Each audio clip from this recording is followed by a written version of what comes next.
Ketosis is confused with ketoacidosis. Ketosis is the result of following the standard ketogenic diet.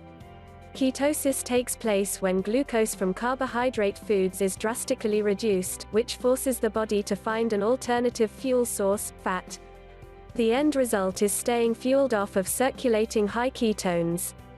Ketoacidosis is what happens when ketosis goes too far.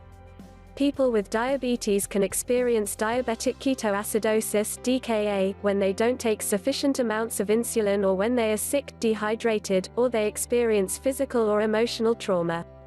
According to the American Diabetes Association, diabetic ketoacidosis (DKA) is a serious condition that can lead to diabetic coma, passing out for a long time, or even death.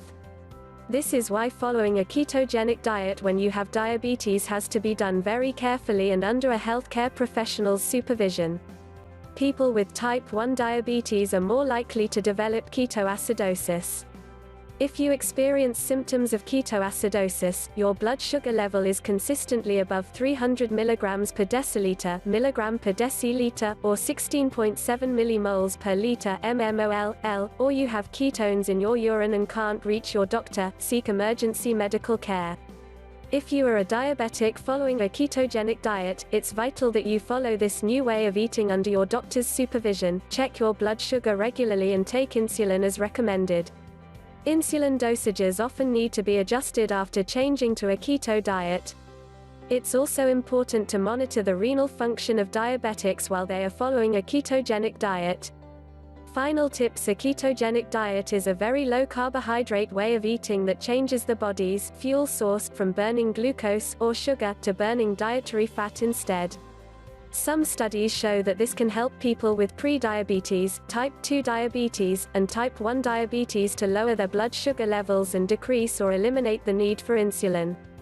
The keto diet has been shown to reduce obesity, which is a major risk factor for the development of diabetes. When following a ketogenic diet meal plan for diabetes, make sure you check with your doctor about your planned intake of nutrients, especially appropriate daily amounts of protein, since diabetics with kidney issues need to be mindful of their intake. While consuming a low-carb diet, it's essential that people with type 1 and type 2 diabetes to monitor their blood sugar levels closely and to adjust their medication dosages as needed with their doctor's help.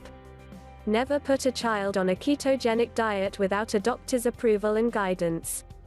Untreated diabetic ketoacidosis can be fatal, so seek urgent medical care if you experience symptoms of ketoacidosis.